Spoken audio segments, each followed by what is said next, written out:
Howdy everyone, Runt9 here, and welcome back to Runt9 Plays Monster Train. It's been a few days, guys, and I first want to say that I apologize for things just kind of falling behind and whatnot. You know, as I kind of talked about before, 3 stacks of burnout each time it's applied is really good. But I'm going to say mold braces is better. Essentially, I've had some issues keeping up with the schedule that I want to keep up with.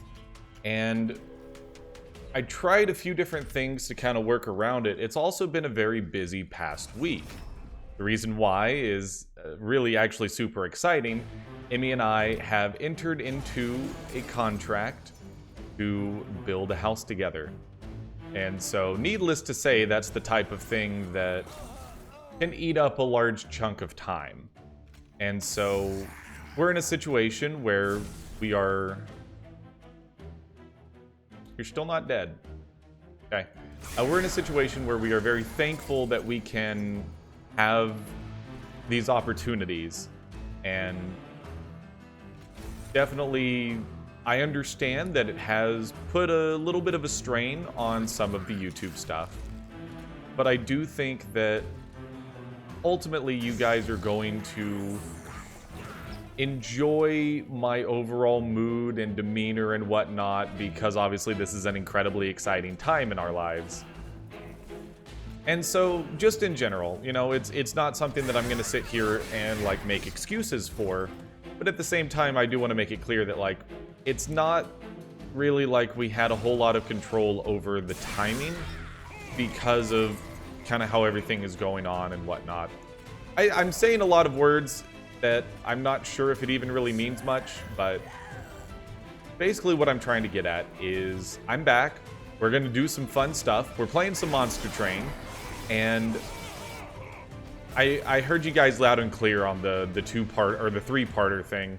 I realize in hindsight that that was probably a really bad idea, and for a lot of different reasons, not the least of which being that it's not a game that is really that fun to wait to see more. You definitely just want to keep watching all the way through a run. It is really contiguous. And so I definitely get that argument and understand that that's really tempting, but I think we got to take the draft. I got to understand that Monster Train is just going to take longer to record, and that's just going to be the nature of how it works. And just learn to be okay with that. And so, ultimately, what we're going to be doing is going back to basics and just playing Monster Train. I mean, that seems a little bit like overkill, especially making it 10. Or take up 2 spots. So the biggest thing that I want to make note of is I talked a lot about wanting to try to do edited videos and quickly realized that I don't necessarily have the capacity for that I would like to.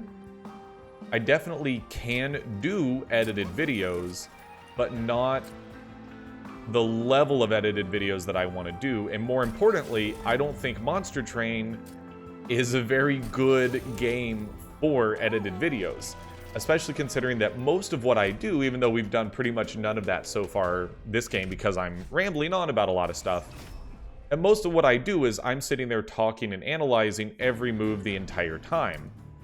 And basically, if I want to cut down the time it takes to actually do a Monster Train run, how about we just play faster, Forehead?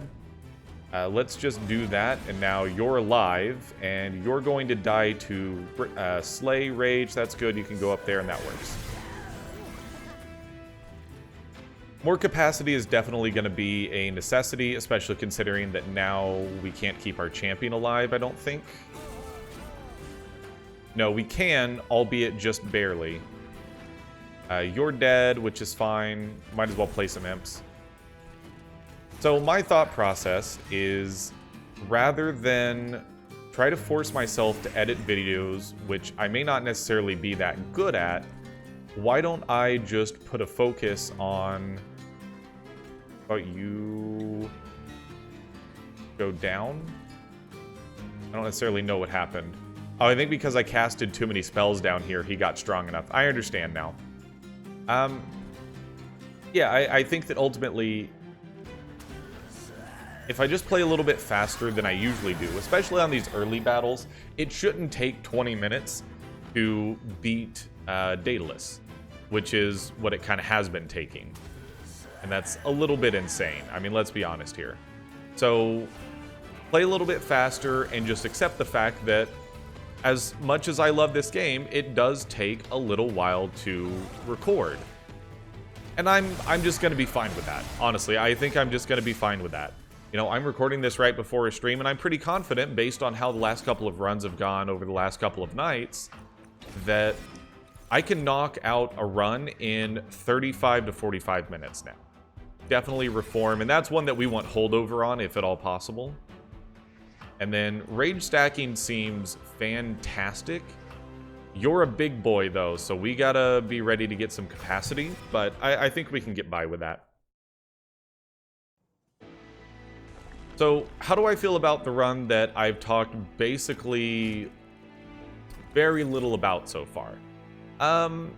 Decent, I guess is what I would say.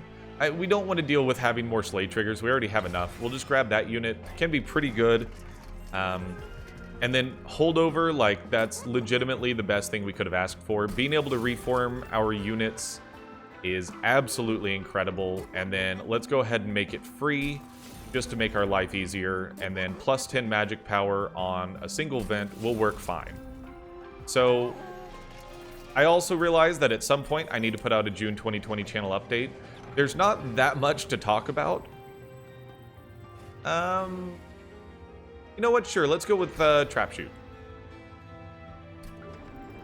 There's not that much to talk about. I mean, obviously a lot of stuff happened in May. We've been a little up and down, but I want to just get settled into a long-term rhythm that I can be happy with. And if that means that maybe I don't put out a Monster Train episode or whatever the Let's Play is every single day, that's fine. You know, I got to be willing to accept that. But if I can pull that off, then why wouldn't I? So, Hornbreaker Prince being up front is obviously ideal, but we need to be able to protect him so that he can at least survive a single round of combat. We will be able to reform him later, but why don't we just go ahead and let Wickless Baron die? Now, he's going to get plus 15 armor, and I think I'm okay with that. Now he can take some punches and we'll be okay.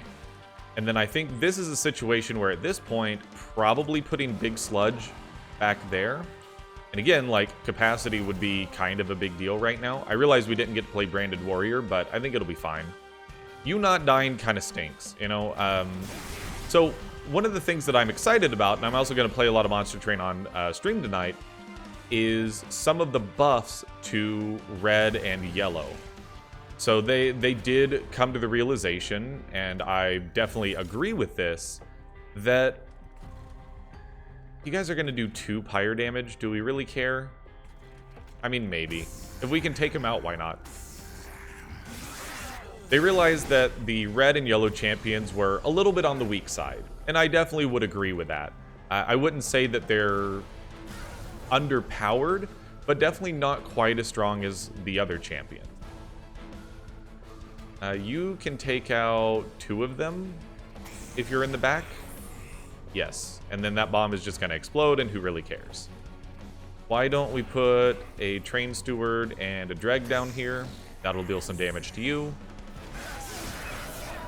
So right now we're trying out one of the buffed versions of the Hornbreaker Prince, where instead of his Slay being armor 5, Revenge Rage 1, it's Slay armor 10. So basically they boosted every level of the Slay by 5 armor.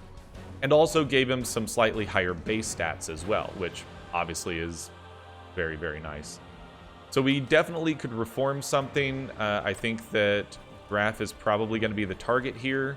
So why don't we... We also could pull Big Sludge up a level. We don't really have anything we can do about the Conduit Influencer right this second, though.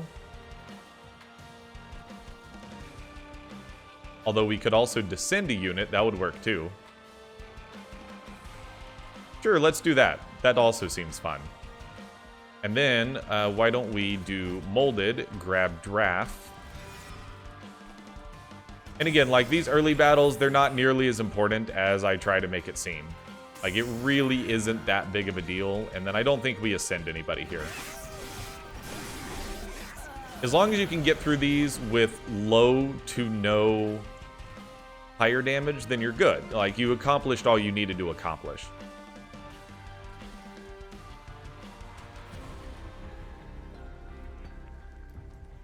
Honestly, I think days 2 on you is okay. Well, no, it's not. We don't want that.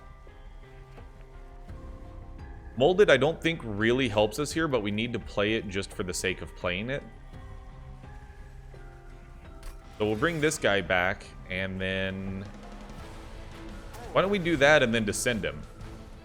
Now we're getting 254 in here, and then I guess we could just vent for 2, because why not? My expectation is we're just going to keep trucking along. I enjoy Monster Train to an incredible degree, and I see no reason to stop playing it. And also things like this. If I see the boss is dead, just let the boss die and move on. Having the ultra speed helps a lot with that. And I just want to relax, you know? Relax and enjoy this. Turn a random defeated unit to your hand and enhance it with plus 40. So this is a guy that if we could get Endless on, would just be ridiculous. So that's going to be one of our primary targets. Do we really want another unit at this point? I mean, I guess maybe.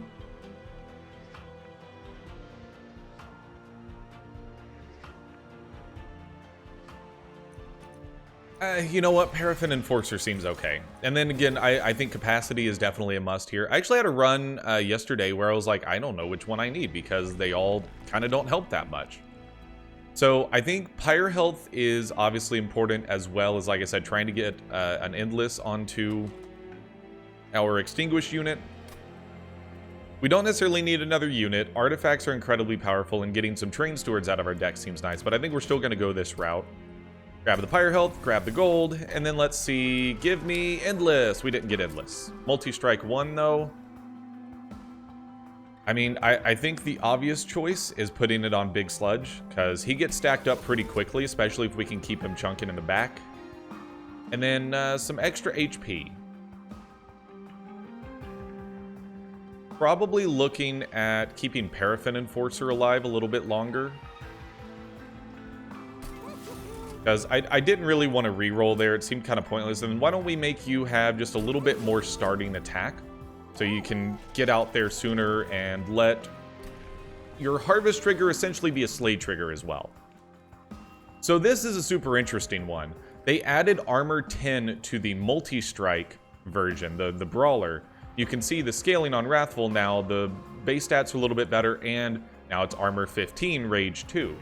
But I honestly think that starting with armor 10 and having multi-strike 1 is better than this upgrade for us because of the stacking that we've got, especially since we might be able to leverage reforming units as well.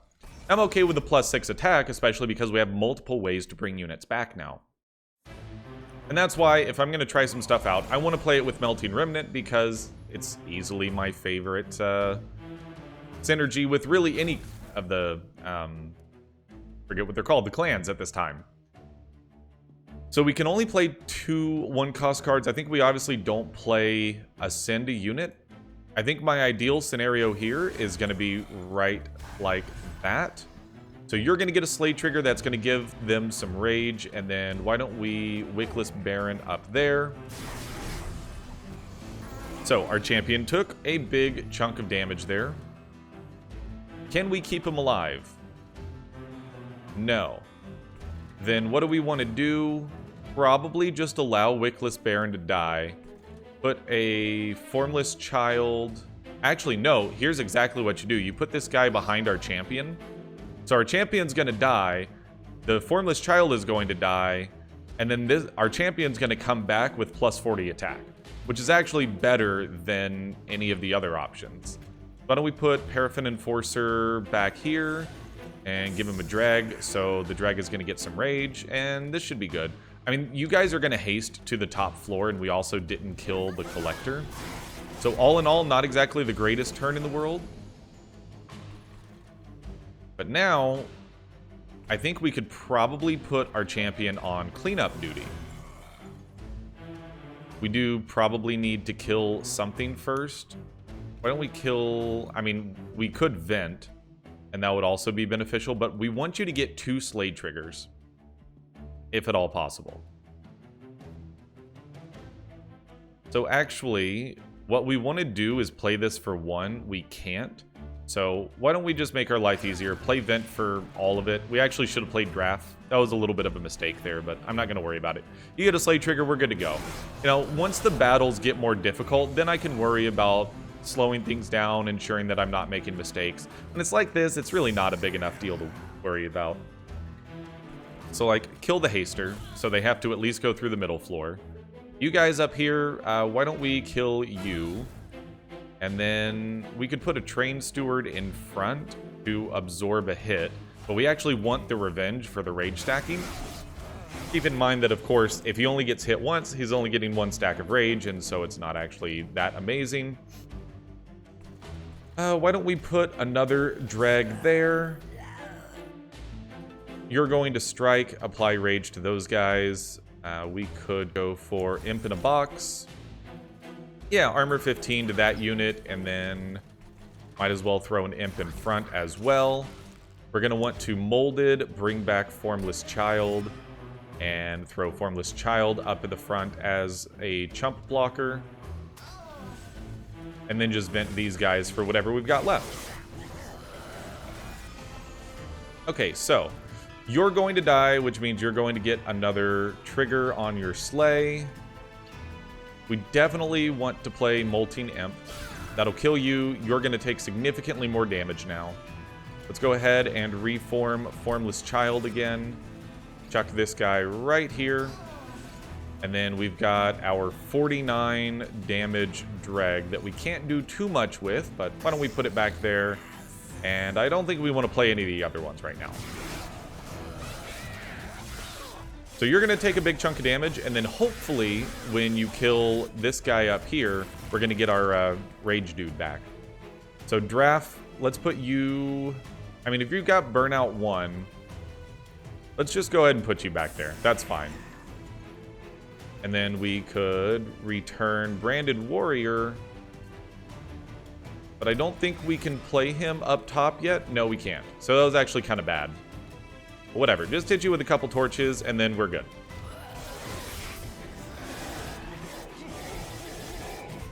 And then at 123, you should be dead, right? Yep, so just go ahead and take the win and move on.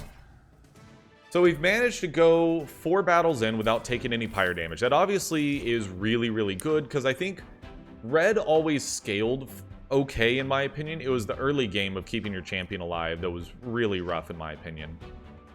I do like these. I think impressive is pretty good because I think we've got, you know, a handful of imps. But I don't know that I like it that much. I feel like most of the time it's probably going to be a dead draw. Wicked Blaze is obviously really nice. Subsuming Blade, I think, is incredibly good. I would have liked to have gotten it a little bit earlier on, and you definitely want to see if you could get holdover or something like that on it, but I definitely am a fan of that option. We've got some decent gold. I don't know that there's anything that we really want to duplicate. I mean, maybe holdover molded, but I think that we don't have enough capacity to really bring back a bunch of units all the time. Spells gaining an extra upgrade slot, I think, is the easy option here. And then let's take a look at what we have available. I mean, holdover again. You don't want to have too many holdover spells, but I definitely 100% will hold over Subsuming Blade and make it cost less. And let's go ahead and start it off with some extra damage. And reroll. 20 magic power and consume. So let's leave this vent as it is and then give us an even bigger vent. Cost -1. I don't really care. I honestly think I'd rather just save the gold, and then let's go to the caverns and see what we get. So I don't really like any of these. I'm kind of okay with this one, But honestly, I think at this point we would be in a much better situation if we don't take dead draws. Because whatever we do draw, we pretty much need to play. And also, we have kind of an energy-dense deck.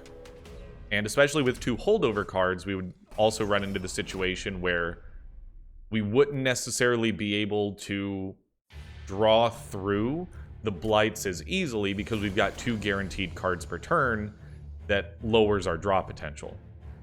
So this is the consume version. I actually think that I'm happy to start with Big Sludge and Hornbreaker Prince on this one. And then, obviously I would like to play Paraffin Enforcer. In fact, I think we play Paraffin Enforcer there. Go ahead and play this for 20. That gets you into kill range, and that's going to be on Big Sludge getting that hit. A collector dying is always a good thing. We want our champion to get hit so that he gets rage stacks. So he would get 1 rage stack that he could send back down Main Street. I think we put a Dreg behind him just to get a little bit more damage in there. And then let's go ahead and put a Wickless Baron. So we've got a Strike and a Harvest Trigger. We'll put a Dreg back there.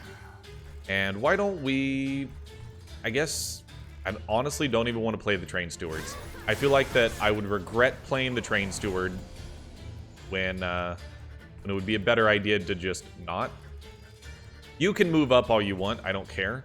However, on this setup, I think that dealing 15 damage and getting this big armored dude out of the way makes life a lot easier for chopping down this dude.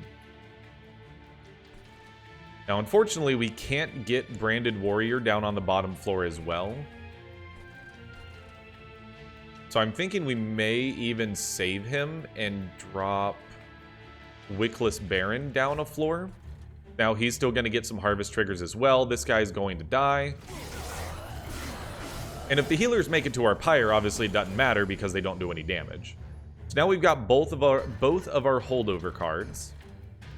We don't really have a spot to play Multi-Nimp. I mean, we could play it here, but I don't think it necessarily matters. So 18 damage piercing. Again, I think we want our champion to get hit, but unfortunately he's not able to get any Slay triggers. So I think we just go ahead and kill that guy. And then let's see what we can get out of Molded. We've got just a Dreg, which is fine. I might as well just go ahead and put you up here to do some damage for the sake of doing damage. Yeah, sure, why not? And I don't think we play the Multi-Nimp. I don't think it serves any purpose to play it, and I don't think there's anybody to ascend either. A brief respite. Well, I think that Draft dying and being able to Molded bring him back next turn adds some potentially powerful options for us. Let's just go ahead and let you keep stacking. And sure, put a Dreg on the top floor. That works for me. So, you are the one with Stealth 8. So, being able to ascend a unit would be fantastic. Unfortunately, can we still use that on you to just flat out daze you? Okay, I mean, that's fine. That's definitely not ideal. But basically what you do is you hit him with the Subsuming Blade, you play Molded to bring back Draft, and you put Draft on the second floor. And I guess that's gonna be it. So we're only gonna clear... No, we were able to clear all your stealth. Good. So we are gonna be able to Molded, bring back probably our champion. I mean, the Slay isn't gonna really help at all. So I guess we actually bring back Big Sludge here. Actually, that was dumb. We need to kill one of our own units. We're going to kill one of our own units so that we can actually put Big Sludge in here. And if he's going to be Burnout 1, we want him to take the punch here. Now you're taking 170. Actually, Formless Child would have been nice to play as well. We'll go ahead and put you on the top shelf. So we're probably going to take some Pyre damage on this one, unfortunately. Let's see what we can reform now. I mean, I guess just reforming Big Sludge again. That's going to be Burnout 2, so you're going to get a lot more damage in there. And then let's play Imp in a Box and see... Energy is fine, I guess.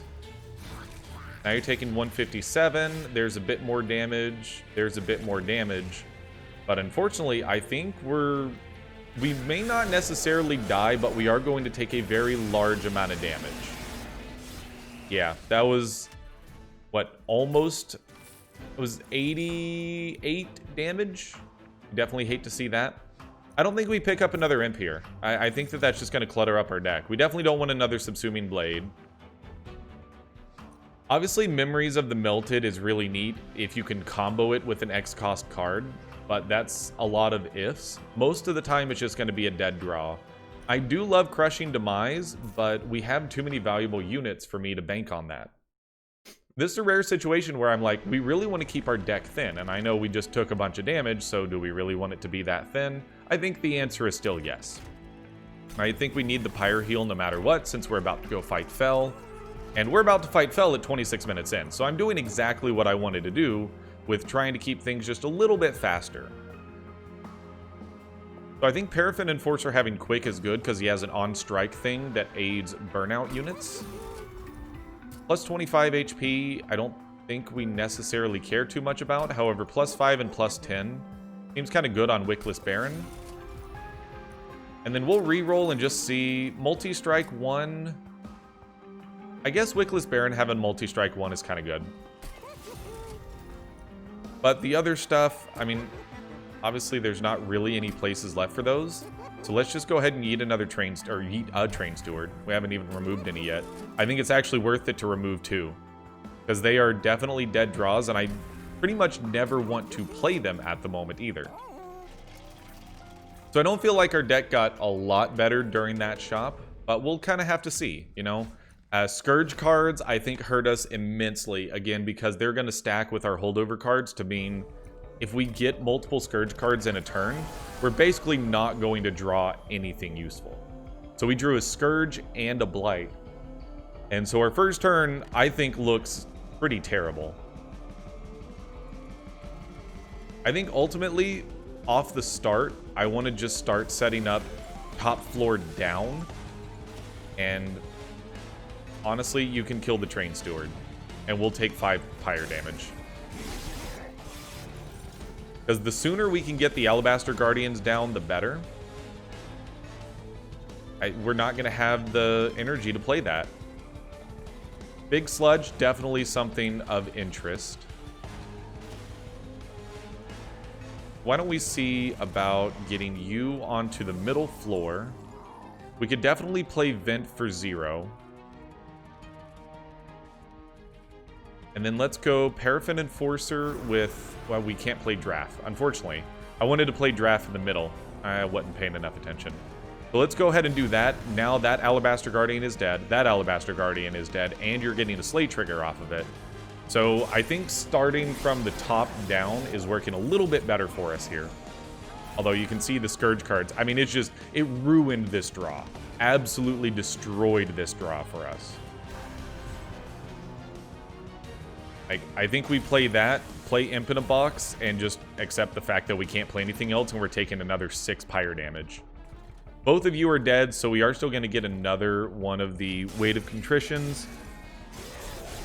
It's just, we don't have the energy to play everything that we need to play. Once we get set up, it's not as bad because we're playing a lot of zero-cost stuff, but at least for the moment, it's definitely very difficult. So I say let's put Dreg there. You should die.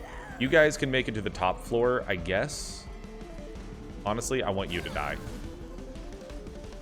And then why don't we let you tank a hit and play Weight of Contrition. We definitely still need to be minimizing Pyre damage, obviously. That's kind of the point.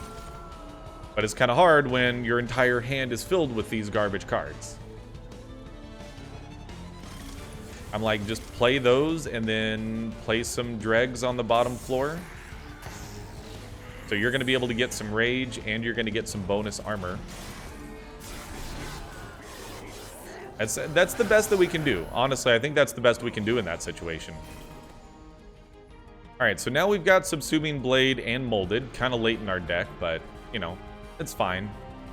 So 27 damage plus 62 gets you up to 89. That doesn't quite kill you. So I think ultimately we look for the highest profile target, and I think that's probably just going to be not letting you get to the pyre. We could molded something back from the dead, and why don't we do that? Not necessarily going to help matters much. We want you to gain the rage from the hit. Now you're taking 74. Had we actually played the card that we should have, he would not be making it to the pyre, but, you know, you live and you learn. Actually, we should have killed this guy. Or no, he's got 5 HP. Yeah. We wouldn't have been able to kill him anyways. Alright, so what else can we ideally do here? Can we reasonably kill you? And I think the answer is probably yes. 14, this will bring you to 88. Yeah, I honestly think you go ahead and do that just so you die. Even though we didn't get a slay trigger off of it. You play that, you accept the fact that you can't play anything else, and you're going to take 3 pyre damage. You hate to see it, but, you know, it is Fel. Fel is meant to be difficult. Formless Child, please and thank you. We have a handful of units, all of which would be kind of beneficial, but go ahead and tank one of the multi-strike hits. I think Subsuming Blade here probably goes on to Fel. We actually don't want you to die. You're an easy kill for our champion. Yeah, let's just go ahead and hit Fel with that. And also vent for 0, and then let's play Molded and bring back Paraffin Enforcer with only Burnout 1. Maybe should have brought someone else back. It's fine, though. You'll at least withstand a hit, so now Fel is taking 101, which is still, like, not even remotely close to enough. This is looking like a Fel death. I would be surprised if we're able to get out of this without just outright losing. So Trap Shoot, Dazing Fel for 2 turns. Obviously, like, that's very, very good. Drag with Burnout 3 doing 54 damage. I feel like you gotta still put it in front. And then Molded, probably bring back something that can go in that front slot. I mean, obviously, like, you really want to bring back Formless Child, but I'm like, go ahead and bring out Paraffin Enforcer again. So he's going to give this guy Rage. And then hit you with Subsuming Blade. It doesn't do much. I mean, maybe we should be getting some Slay triggers on it. And then definitely don't play a Train Steward. You're going to burn out, which is actually good. That gives us room to play something for 2 on the top floor. 2 capacity, I mean. Doesn't matter. Fel is dead. Subsuming Blade isn't going to get a kill. So, we took 3 unnecessary pyre damage. We didn't need to do that. So, I'm actually surprised we made it out of this Fel battle, but being able to reform our units at the right time, right there at the end, did a lot of good stuff for us. Transcend Imp is tempting, but I'm gonna say no to any of those. And then, as much as I would like more capacity, I think energy is definitely becoming a problem for us. There's so many things that we need to play that cost 1 or 2, and we just can't play all of them. I think Pyre, as good as this would be, we can't afford. We would be able to afford 1, but I'm gonna say the Pyre HP, getting rid of more Train Stewards, and getting some more unit upgrades. Although I am fully aware that unit upgrades are going to be fairly useless at this point. Endless is something that I'm like, not having to bring this guy back via reform is so much better. Burnout 1 +5 and +5, I think you just... Honestly, I think you put it on this guy. So that way, he's not even required to tank a hit. You just put him somewhere, he dies on purpose and keeps coming back. And +5 and +10, I mean, you could put it on a drag, but why not save the money? Is that amount of money really going to move the needle? Probably not, but... So Multi-Strike 2, definitely tempting, but I think this is one where we got to consider the long-term tankiness of our champion. Although reforming him for a bunch of extra attack is also very tempting. I like the Revenge Rage too, though. Because then if he only gets hit by one unit, the Rage doesn't automatically decay at the end of turn. Ah, yes, these are the self-mutilation guys. I think we take the armor 20. You know, once we get our, I forget what it's called, but the knife that does piercing damage going, then the armor won't necessarily matter on the weaker units that we want to ice with it. Like this guy, we would just be able to straight up kill. All right, so how do we want to deal with this? I think, again, you put Hornbreaker Prince up top. I'm actually kind of like, I like Paraffin Enforcer down on the middle floor. And then just go Imp in a box and see what you get. Sure, 5 damage to enemy units. Sure, you get some rage. And sure, we'll hit you for another 2 because why not? So I definitely think you play Self-Mutilation here. I think that's an obvious play. Branded Warrior. And I do feel like I liked him on the bottom floor, but is he really going to be able to do much? Probably not. Let's put Dreg back there. He's going to quick, so you're going to get a stack of rage, or 2 stacks of rage. Yeah, the armor does make it a little bit more difficult, obviously. But we just need to get through our deck. Once we get through our deck the first time, we get significantly stronger. Because we are very, very unit heavy. Ideally, we would not take 10 pyre damage here, so I think we just need to ignore that descending a unit is even an option. And probably put Big Sludge in the back here.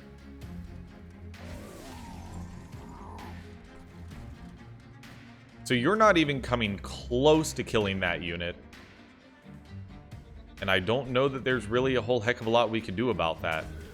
I realize we could have put it up on the top floor, but getting more rage on these units does more damage in the long run, I think. This is definitely one where I'm like, this could definitely be a death for us. I mean, especially when you're looking at stuff like this. It's just really, really bad. We've had a couple units die, so I do think Formless Child is a good play, but like, it's 15 pyre damage. Actually, if we're not hitting you at all, does it even matter? Taking 22, and then that's all we can do? I'm pretty sure that we're dead to just basic units now, especially since in order to try to save the pyre, I took 10 pyre damage. I think we're dead. Because I think that was like 13 per hit. Yeah, we're very dead. Alright, so what I thought was going to be a fell death turned out to be a minion death in the next battle. And I don't think the armor 20 had anything to do with it. I think we just didn't have good enough scaling damage to get where we needed to be. But you know what? I do like some of these buffs. I'm interested in checking out what they did to Penumbra as well. I think Penumbra just got a flat like 5 attack, 5 defense across the board.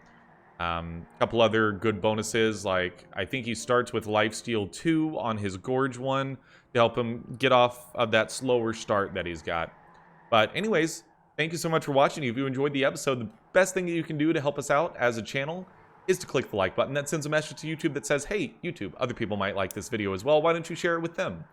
And make sure you subscribe to the channel so you can follow the series, check out all the other cool content we do here, and make sure you check out twitch.tv/Runt9plays, Wednesday through Sunday, 5 p.m. Central Standard Time. Playing a lot of Monster Train, like I said, about to go live here in about 35 minutes, playing more Monster Train on stream. And also, make sure you check out discord.runt9plays.com so you can come hang out with the community and chat about Monster Train there as well. But until the next episode, everyone, I'm Runt9, and I'll see you later.